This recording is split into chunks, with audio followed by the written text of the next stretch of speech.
You know, when you think about the space race in the 60s, what comes to mind? Probably America's Apollo missions, right? The whole world was watching.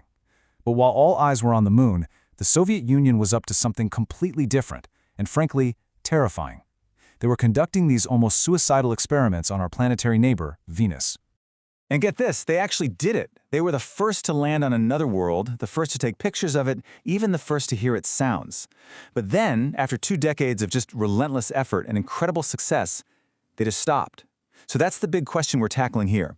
After going through all that to conquer Venus, why did they never go back? So let's back up a bit. You've got the Cold War space race, and it's not just about science, right? It's all about showing who's boss. The US poured everything they had into getting a man on the moon. It was a big, shiny, visible target. But the Soviets? They made a totally different bet. They aimed for Venus, a planet that was, at the time, a complete and total mystery. And that's what made it so appealing. For scientists back then, Venus was like this tantalizing secret box. It's about the same size as Earth, so people thought, hey, under those clouds, who knows? Maybe there are oceans, maybe jungles, maybe even life. Can you imagine the propaganda win, finding a paradise right next door? That would have blown landing on the moon right out of the water. And this really gets to the heart of their ambition. It was this idea that if America can go to the moon, then Russia can set foot in hell. I mean, wow. So they launched the Venera program.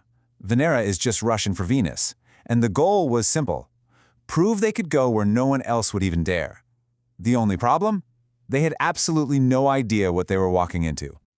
So those first few tries, they were brutal. And the Soviets were super secretive about it all, so the world didn't really know about the failures. But these weren't just, lost probes. They were the first, really expensive, and terrifying clues about what Venus was really like.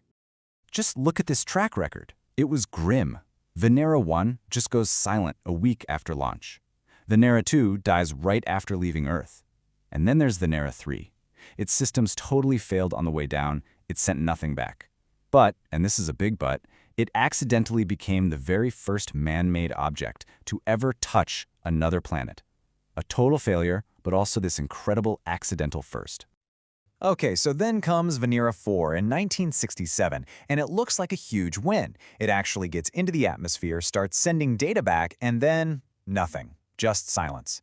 At first, the Soviets actually claimed it landed safely, but the real story, which came out later, was way more shocking. The probe had been completely obliterated, crushed like a soda can by atmospheric pressure so high they hadn't even imagined it was possible. So that was a wake-up call. The Soviets realized they weren't aiming for Earth's twin, they were trying to land inside a giant pressure cooker.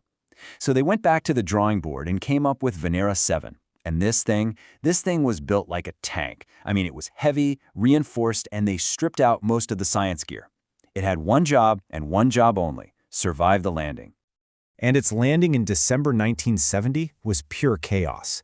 The parachute ripped, so the probe just plummeted, slamming into the ground at over 35 miles an hour. It crashed, tumbled, and ended up on its side, with its antenna pointing the wrong way. It should have been over. But then, Mission Control picked up a signal. It was faint, but it was there. For 23 agonizing minutes, Venera 7 sent back data, officially becoming the first spacecraft to successfully transmit from the surface of another world. And the data it sent back? It was horrifying. The very first reading was the temperature. 465 degrees Celsius.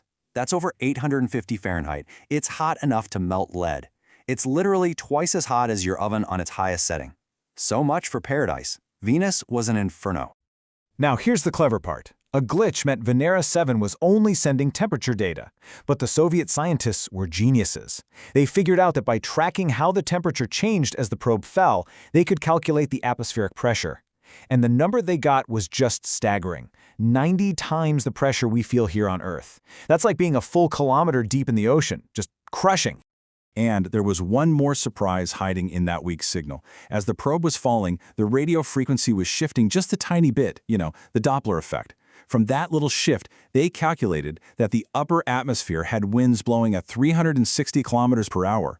That is stronger than a Category 5 hurricane. Just unbelievable. Okay, so they proved they could survive. Now what? The next phase of the Venera program was way more ambitious. They wanted to see, hear, and touch this hellscape. And this This led to some of the greatest achievements in space exploration and also some of the most frustratingly human screw-ups you can imagine. And then, with Venera 9, they did it. They pulled off what everyone thought was impossible.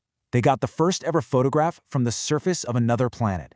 For the very first time, humanity could see this desolate, alien world. Sharp, broken rocks under this bizarre, oppressive sky. It was a moment that changed everything. But even that amazing success came with this huge what-if. See, each lander had 2 cameras, and each had a lens cap that was supposed to pop off after landing. On both Venera 9 and 10, only one of the 2 caps actually came off. Then, for Venera 11 and 12, it was a total disaster. Both probes landed, they survived for almost 2 hours on the surface, but on both of them, both lens caps failed to come off. They were totally blind. All that work, all that data, but not a single picture. But then came Venera 13, and it was just a spectacular success. This time the cameras worked perfectly. We got these stunning color images back, an orange sky, brownish volcanic rock. And it didn't just see Venus, it heard it. It had a microphone that recorded the first sounds from another world, the rumble of wind, maybe some distant thunder. It even detected Venus quakes shaking the ground beneath it. But then we get to Venera 14, and oh boy. This is one of the most almost funny failures in space history. It had this special arm designed to test how hard the Venusian soil was. The plan was simple. Land, pop off the lens cap, and the arm springs out to test the ground. But by some ridiculous 1 in a million chance, the lens cap landed in the exact spot where the arm was supposed to test. So this multi-million-dollar instrument did its job perfectly. It measured the hardness of its own lens cap. So, after all these triumphs and facepalms on the surface, the Soviets made one last big strategic shift. They realized the best way to really understand the whole planet wasn't to keep trying to land on it, but to map the whole thing from orbit. So the final missions, Venera 15 and 16, were orbiters. And since you can't see through those thick acid clouds with a regular camera, they used radar. For 8 straight months, they just orbited Venus, bouncing radar waves off the surface. And in doing so, they pierced the veil and created the first complete map of Venus, revealing this hidden world of massive mountains and gigantic cracks in the crust. So, when you add it all up, what's the legacy of this incredible, decades-long journey into hell? Well, the Venera program was so completely dominant in our early understanding of Venus that for a while people just called it the Soviet planet. I mean, look at this list of firsts. It is staggering. First impact on another planet. First landing and signal, first photos, first sounds, first color pictures, and the first complete map. They literally wrote the book on Venus exploration. And what they showed us was a world that was worse than our worst nightmares. You've got a runaway greenhouse effect from a super thick carbon dioxide atmosphere, clouds made of sulfuric acid, pressure that would crush a submarine, and temperatures that can melt lead. They opened that secret box, and what they found inside was a vision of hell. And the sheer scale of this effort, it's just immense. We're talking 18 planned missions, spread out over 22 years, costing billions of dollars. An entire generation of Soviet scientists basically dedicated their lives to this one single planet.